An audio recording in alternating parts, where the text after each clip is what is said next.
very quick one.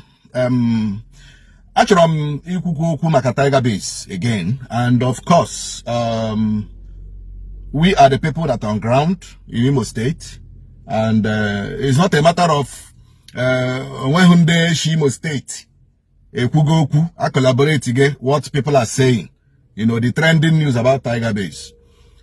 I don't know that only hate Tiger Base, but I know that enough of human rights violation in Tiger Base. Enough of human rights violation in Tiger Base. I know the alleged extortion in hundreds, in millions, in form of bail. I'm not a problem. Gigana Tiger Base. Bail how from 500,000 up. At times itself, and I get 1 million. You know? So all these allegations need to be looked into. Our on the journalist, Ghana Tiger Base, this is the place, this is the place, this is the cell, this is the that. That is not enough. Our about standing on a cell on a Tiger Base. I don't know the PPRO mega the other day. You know, and I say, did anybody slap you? Did anybody beat you? Did anybody torture you? Yeah, we home all these things are childish displays. And you don't haka. Yeah, we home haka kunu megano now. Una carry ala this level. Una carry ala this level. Ebe bubo, what comes next? Investigation. Ebe bubo riba. Ebubo of extortion. Ebubo of organ harvesting. Ebubo of killing, extrajudicial killing. Ebubo of over detention and illegal detention. Ebubo what next? Can the institution and Ebubo game? You suspend, you probe, you investigate, you come out with a report. Then I get against it. Oh, we have journalists, the fake activists, and the fake civil societies. Uno just pinpoint here. Nobody's asking the required question. Nobody asking the real necessary questions. So probing questions. So one year jugaya. You know, question. You know, it doesn't make sense. For people like me, it doesn't make sense. It make no sense. At all. The Tiger Base, you know, where the operatives of that Tiger Base, you know, that the Ihani could get joku, and they cannot deny it. All they will say is provide evidence, do this, do that. But evidence here, at the appointed time, evidence will show. It's a promise. About today, Tiger Base, all the local probably Mboni 9 on Aba. Suddenly the world took notice. Suddenly the world said, I complain all I had too much. Let us look into this thing. Suddenly, Tiger Base never believed that all this year would be a day of reckoning. I keep telling them, say, a day of reckoning shall come. A day of reckoning shall come. I keep telling them. But I gotta say, opposition, fake journalist, fake activist. But at the end of the day, fake activist, fake journalist, the world has taken note.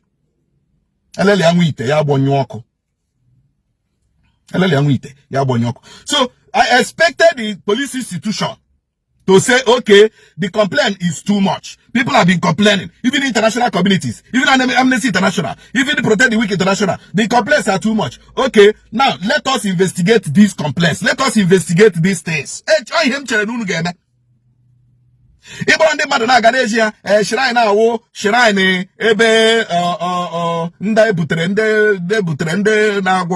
and that.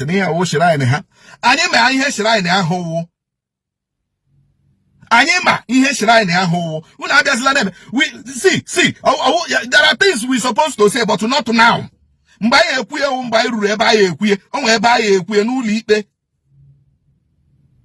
Because na Tiger Base. And I kept telling them that time, and I will keep telling you now, that they will deny you. They will say, Extortion. I don't have any young woman in Imo State between 2023, 24, 25, even between 2022, from that period. Any young woman in Imo State, he had a jet threat in here, and we will say you are IPOB. We will kill you and nothing will happen. We will kill you and nothing will happen. Before you know it, when you hear the IPOB king, you know. Well, you get about give 10 million or 20 million or 50 million. Give one onion about Shibomoto. I track a Hanagi Butegi with Shibomoto. One day, we have cases like that. Go for the happiness Shibomoto Mado. Hana Basiano, Heja Korea, the chassis number, Korea, plate number, Korea, Brumoton de Madonaba. We know these things now. I'm a Chihenda. Eh? We all know these things. Bandana Chijana Bali, Apotaha, Tototo, Kahaga, Bimabali, Tototo, Kahaga. And the particular IPO, he made that tiger base in Abia, my brother, you are dying tomorrow. One day I'm waiting. All these things, we know them, and I did evidence here. Remember, there was a time, this issue of tiger base, and we kept talking about it. Within that period, before you know it, Hebrew Nonsongpa Nime prison. Bubaziam Nime prison, where Nonsongpa got ample, verifiable information from Undeshi Tiger Base, the survivor, Ebutehana prison. But one of the guys say from Tiger Base, Ebutehana prison. You know, the prisoners, you know that they cannot take that condition of that guy, Hashi Tiger Base, prison, that they cannot take that guy. No one he came 1 hour. The guy was crying. When you put it from Tiger Base, and I say, okay, we not try here with a plank, wrong with all arrogant prison that time. That would a plank head roll up. Power the guy. The guy now just in the prison. Happy go Haboria.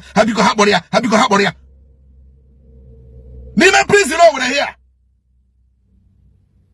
The prison makers I who tell you I the boy, help brother the boy. The boy no how many days here. Because I carry man on a prison, carry on a Tiger Base. So we have a lot of them in a prison. Adi Mama, as a journalist and activist, I went cell by cell. Nime prison, when not there. I went cell by cell, word by word, interviewing them, getting my information. Probably that was how Chukwu Kikabiama wanted me to get more information about him making a Tiger Base. Or when the Tiger Base made an arrest. Or how I joyfully and happily to Bagam na prison. Magazine guy with ample information. And him Jekuye na wait you na unu ke chowa ihunu ga eme on sopa. But oga walk. Ana maguni oga walk de. Ogu for ana masunu ga no jwa juju nyo na enyo. Juese gba na afa. Na nso nkwa udi onye oshiebe. Maka ndogo. Onwe ki ge shi chwa mga anwo. You die in the process. So I try, I'm just giving you expo to protect you. Now, very, very important. Abru na acho no ka ekwere na onwe ihe dị ụta mere na Tiger Base. Ndị a niile na-arụ na Tiger Base, ha ga submit their BVN. Attract ya ego niile ha nwere na the account. Have submitted all their assets. Police have investigation. Man and they are not Tiger Base. Because most of them which are landed property. You know? Landed property here and there. So, especially track their BVN, track here their assets. Man on you want to go on it. You got ordinary inspector, sergeant, filling station. Agara. Ordinary inspector, ordinary sergeant. On a mansion, on a hotel. I got track here. I said this thing before I made my arrest last year. I said it when getting dialogue between police and the people and whatever. Last year. October last year. Year 28th October. I made that meeting on Tuesday. On Tuesday, I'm more here 17th or 16th again. Year was Sunday, hey, my arrest I hammered him last year. I said it. Now that forum, the police I said it to say most of them are at Tiger Base. We're ruler, mansion, hotel, landed property. A sergeant and inspector. He can account inspector. You know who I said it. And that meeting I have. Can only shit the Tagabe Yakuku or Yaho? Two I see Yakuku. None of them in the Tagabe because then the police that day only la Kuchoroku. Onye Kurukana Yaku, onye Kurukana, Ketagabe, so none of them came. Yeru sat Sunday had a mema arrest, Burumga prison. So that is Ihage now. So that una manana Ihanina de Quabatabe is wash. Muneme here, Unubugebu. I got track BVN, track asset Hanile, track only one home. Not in an arodia. I focus on them. Police made that investigation. Then I got external forensic expert. Ala Nila that tiger base. I try a forensic expert technology, high tech. Le ala mama one obara one ndeburu on obara kwasara eba ho one case event anything blood that side. Me made that premises. I try a forensic expert. That is the only thing unu ge mewe now. Anya see yes ngwa unu mege shibo ihe. Owo he boron de journalist na ganga na atwaka. You see the cell, you see this is the waiter, you see this is this, you see this where, you see this ma unde kebro one hand SA on youth. The other down from SA on youth. You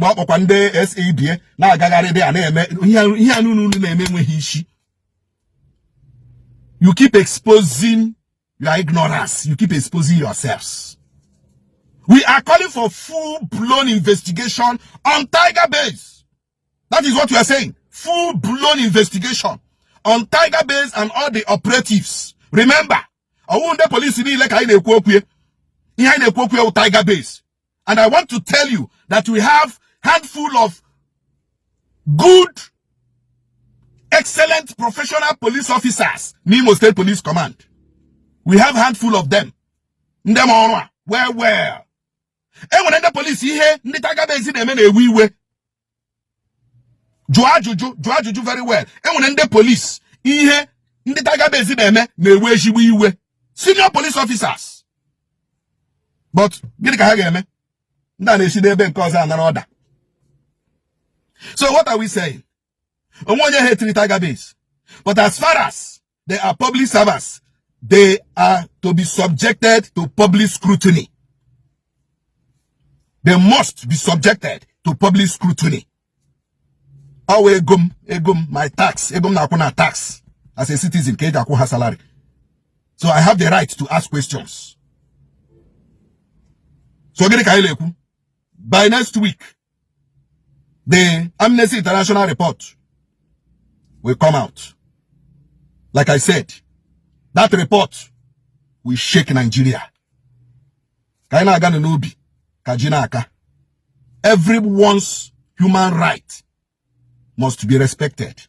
The right to life is our human right and your human right. And nobody has that right to take it away from you.